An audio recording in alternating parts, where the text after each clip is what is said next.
On va maintenant parler musique et continuer à parler musique. On en parlait tout à l'heure avec vous, Amin El Ayedi. Shams, Soleil en arabe, c'est le titre de votre nouvel album. 9 morceaux qui mélangent jazz et rythme arabe. On va écouter sans plus attendre un extrait du titre Eclipse.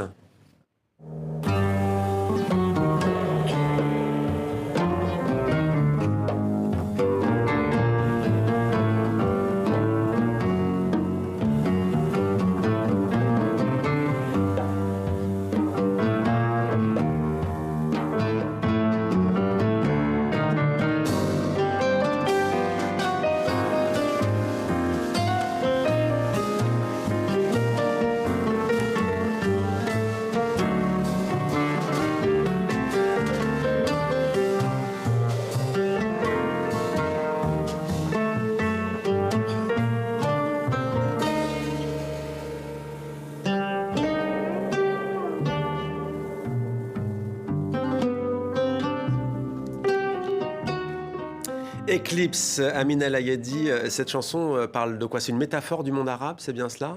Ouais, on peut dire ça. Le monde arabe, en tout cas la musique du monde arabe, me Ouais. fait un effet toujours très très lumineux. Pour moi, c'est un grand soleil. C'est pour ça que j'ai appelé l'album comme ça. Ouais. Mais voilà. La part d'ombre indissociable de chaque rayon de soleil. Il y a ce champ lexical qui revient toujours de notre étoile solaire. Pourquoi? Bah, pour tout ce que traverse le monde arabe en ce moment, hein, je pense que autour de moi, tout le monde Mm. est bien au courant de ce qui se passe. Bon, là, on parlait de l'Arménie, mais voilà, c'est pas si loin. Mm. Donc, voilà. L'Arménie qui est concernée d'ailleurs à Jérusalem d'une certaine manière, hein. Eh oui. Eh oui, oui. Et j'y étais cette année, c'est pour ça que ça m'a beaucoup touché, ce que tu as raconté. Mm. Mais voilà, en tout cas, il y a beaucoup de guerres. Moi, je suis d'origine irakienne. Mm. Il y a eu évidemment l'invasion des Américains et en fait, encore aujourd'hui, ça continue. Il y a beaucoup d'ingérences Mm. et en fait, ça détruit le monde arabe en profondeur parce que ça détruit sa culture. Et voilà, c'est ça qui, Et, à mon sens, manque le plus. Mais bon, il y a évidemment tout le reste aussi. Hein. et que peut la musique? Bah, vous savez, enfin, je pense au Liban. C'est la diaspora libanaise, on dit aujourd'hui, qui fait vivre le pays, quoi, en faisant rayonner sa culture, etc. Dans la tête des gens, c'est ça qui fait. Je pense aussi à la Palestine. C'est évidemment toute la diaspora, tous les gens qui parlent autour, qui propagent la culture. Je ne peux pas dire quelle action directe ça a, mais ça en a une. En Et tout vous, cas, dans l'esprit des gens. et vous parliez de la guerre. Vous, il y a un titre, Snow on Baghdad, qui fait référence au déclenchement justement de la guerre en Irak il y a 20 ans. Et on peut penser aussi à l'invasion américaine. Ouais. Pourquoi avoir voulu, à travers ce titre, rendre hommage à la capitale irakienne? Parce qu'elle m'inspire énormément. Voilà, j'ai envie de dire, c'est le moins que je puisse faire. Snow, c'est la neige, hein. Oui, c'est ça. Et voilà, il ne neige jamais là-bas. C'est une métaphore des bombes, des cendres voilà, qui tombent sur Bagdad. Et comment ça se traduit musicalement? Vous êtes beaucoup effectivement dans la métaphore, à travers les différents instruments qui interviennent. Vous êtes un quartet, hein, vous êtes 4. On est 4. Ouais, à travers les instruments, bah, dans les arrangements, bon après ça devient très précis. Hein.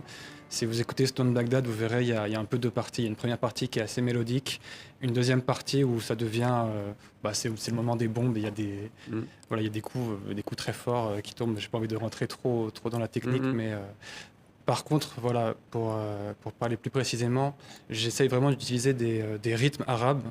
Là, dans Eclipse, c'est le samaï, qui est un rythme qui date de l'Empire ottoman, qui est encore très utilisé aujourd'hui dans tout le monde arabe, mais aussi en Turquie et aussi en Iran. Et d'autres, il y a Bambi, il y a le baladi, et j'essaye aussi d'utiliser autant que possible des maqam, même qui sont les modes arabes. Voilà, même si c'est pas toujours possible, vu qu'il y a un piano avec nous. Ouais. Et vous aviez quel des âge compromis. Des compromis. Vous aviez quel âge quand vous avez commencé à jouer du oud? Votre premier rapport au oud? Wow, ça précisément, je peux Enfant? pas vous dire, mais mon père, mon Ouais. père joue du oud, c'est un chanteur irakien. Qu'on a déjà eu le plaisir de recevoir. Ouais. Et donc j'en ai entendu très tôt. J'avais touché un petit peu quand j'étais petit. Après, j'ai plutôt fait de la guitare, de la contrebasse, et je m'y suis remis plus tard, lorsque j'ai eu envie un peu de me reconnecter à mes racines. À mon père Shams, aussi. donc, pour votre nouvel album Amin El Ayedi.